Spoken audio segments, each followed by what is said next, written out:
Number 7. The World's Strongest. Now this surprised me. The earlier Dragon Ball movies, like the ones during the Saiyan Saga to the Frieza Saga time, are really somewhat nostalgic. The other ones are good too, but I don't know where to put them. Just, I feel like the other ones are more nostalgic and feel more entertaining to watch, I guess. And a good example is The World's Strongest.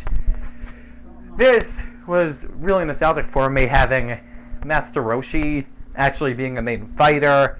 Dr. Realo, I really forgot this movie before I watched it. I was used to the TFS version, in which Dr. Realo was actually a good guy, but no, he was evil. Master Roshi is treated like he was the world's strongest man. There are fake Cybermen, which is good, I guess. Bulma was captured. There's always that.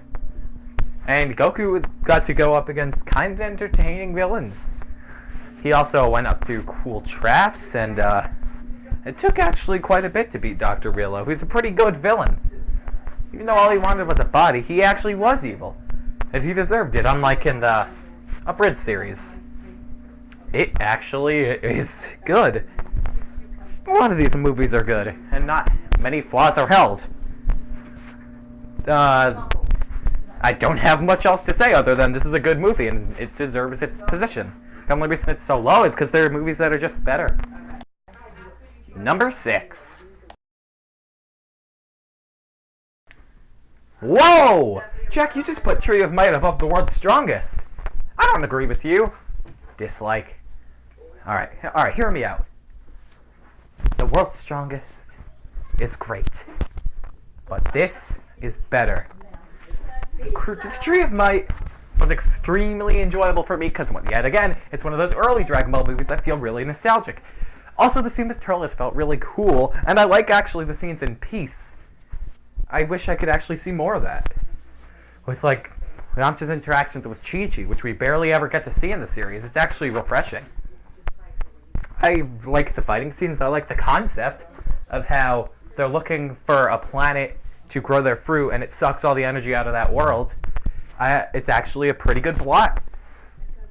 And it's followed up with great execution as well. So I'm going to put it at number 6 on my list. You may disagree, but I don't care, because it's my channel, so unsubscribe. Number 5. BoJack Unbound. I know. BoJack Unbound? Are you kidding? Nope. BoJack was good. Alright, my favorite part was the part with the Battle Royale. It predicted the Tournament of Power. And it was actually very good, and I liked the scene, and it was entertaining. Except Yamcha was being kind of a little bitch, but whatever. The fighting is actually really cool, and the thing about this movie is it's all about Gohan, and that's why I like it a lot too. This is filled with a lot of goodness, a lot of action, and I actually find it really entertaining with the scenes against BoJack and his henchmen and hench lady. And I actually do find it really good and entertaining, especially the ride, like to the other dimensions where they're supposed to fight their alien fighters. It was really good and entertaining, in all honesty, and it had Future Trunks in it, one of my favorite DBZ characters of all time. So that's a plus too. Otherwise, we have a good movie here. Well, now let's move on. Number 4. On this slide, you guys are probably like, what? Bardock didn't make the top 3? But hear me out. These next 3 movies are masterpieces. They're better, okay? Bardock was really good, but it only gets better. Bardock, the father of Goku, was an excellent movie. People loved it all around the world when it came out, and it was one of the most beloved movies at the time.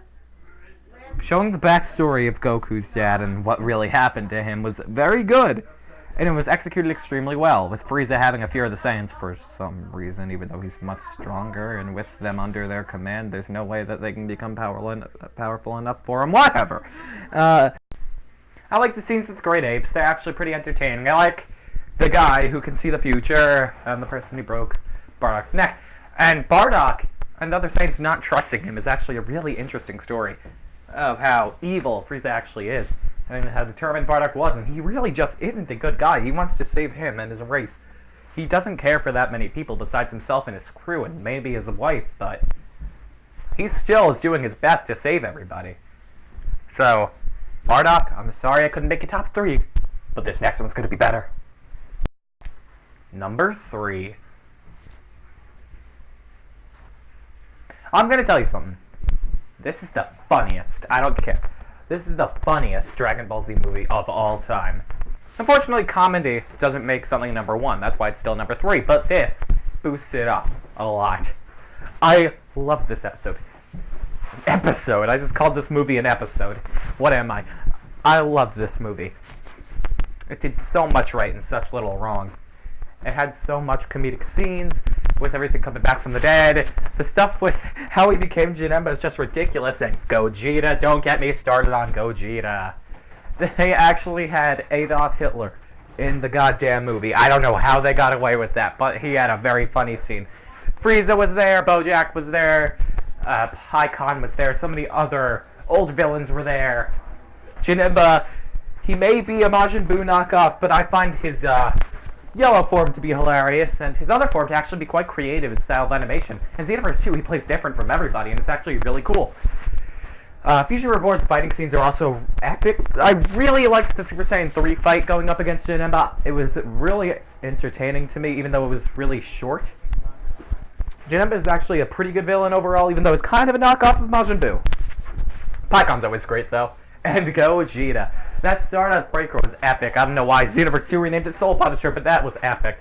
I wish we could see more of Gogeta, but we can't. And for now, this awesome movie is at number 2. What could top it?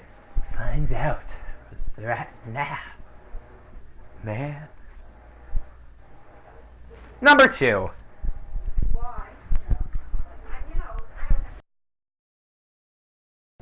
Oh, now we're getting to the really good stuff.